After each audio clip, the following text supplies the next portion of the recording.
नमस्कार, मैं प्रेम सिंह। आज अस्तित्व के बारे में बात करते हैं। अस्तित्व एक है और अखंड है, लेकिन हमारा मन हर चीज़ को विभाजित करके देखता है।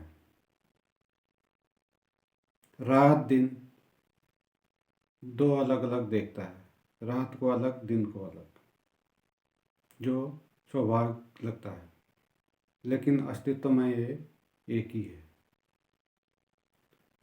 जन्म मरण, सुख दुख, लाभ हानि, ईमानदारी बेईमानी, अमीरी गरीबी, स्वर्ग नरक, ये सब हमारी बुद्धि जो है, हमारा जो मन है, ये बांट के देखता है,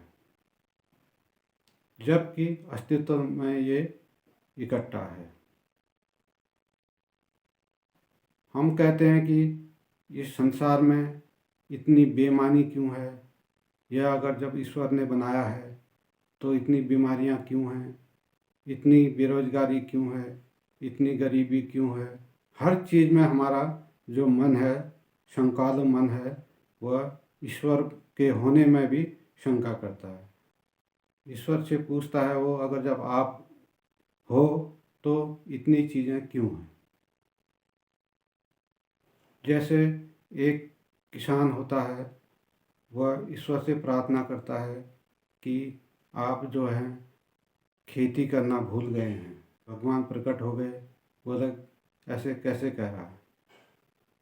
उसने किसान ने बोला कि हे प्रभु, आप न समय में वर्षा करते हैं, न समय में धूप आती है, और हमारी फसलों को जानवर नष्ट कर देते हैं। आप एक साल मुझे किसानी करने का मौका दें। तो प्रभु ने बोला ठीक है भाई, तू कर ले। तो किसान जो है सारी व्यवस्थाएं जुटाकर समय से बारिश करे और समय से उसकी देखभाल करे, हर चीज़ उचित व्यवस्था करे, न ओले पड़ने दे, न ज़्यादा धूप, न ज़्यादा, हर चीज़ में वो तटस्थ रह के अपना काम करे। लेकिन जब फसल उगाई, पौधे तो बहुत लंबे लंबे हुए, लेकिन उनमें कोई भी दाना नहीं था।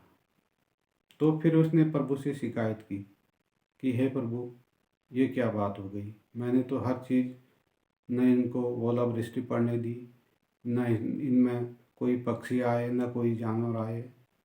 मैंने तो पूरी देखभाल की, फिर भी ये इनमें दाने क्यों नहीं है। तो प्रभु आए और बोले कि हे किसान, तूने इनमें पक्षियों की जो चहचहाट थी, इन पौधों में बैठते तो इनके प्राणों में ऊर्जा का संचार होता।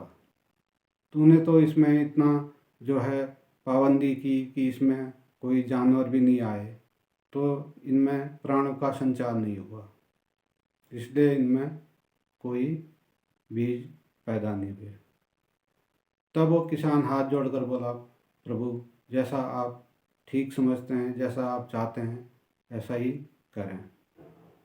तो ये तो कहानी है, लेकिन हमारा जो संकालो मन है, वह संसार में बुराइयां देखता है कि इतनी बुराई क्यों है, इतनी बेईमानी क्यों है, इतनी बीमारियां क्यों हैं, अमीरी गरीबी क्यों है।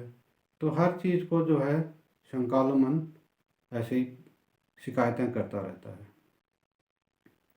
लेकिन हमारे संकालो मन को ये नहीं पता कि बीमारियों के साथ स्वास्थ्य भी है, जन्म के साथ मृत्यु भी है, अमीरी के साथ गरीबी भी है।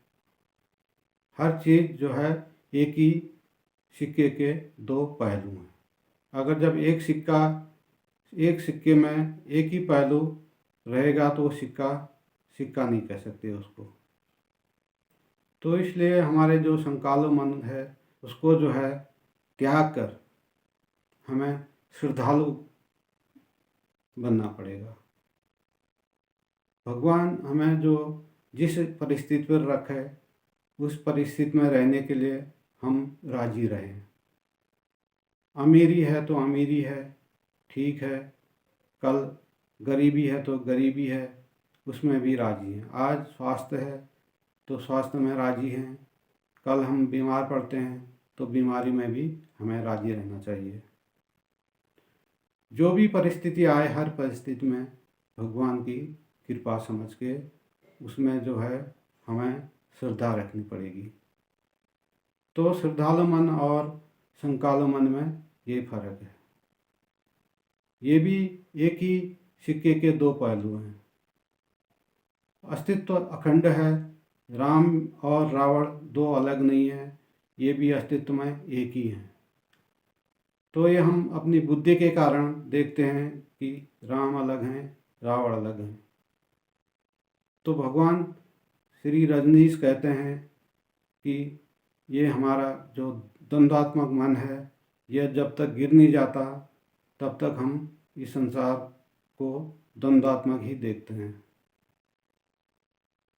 सृष्टि एक है और अखंड है।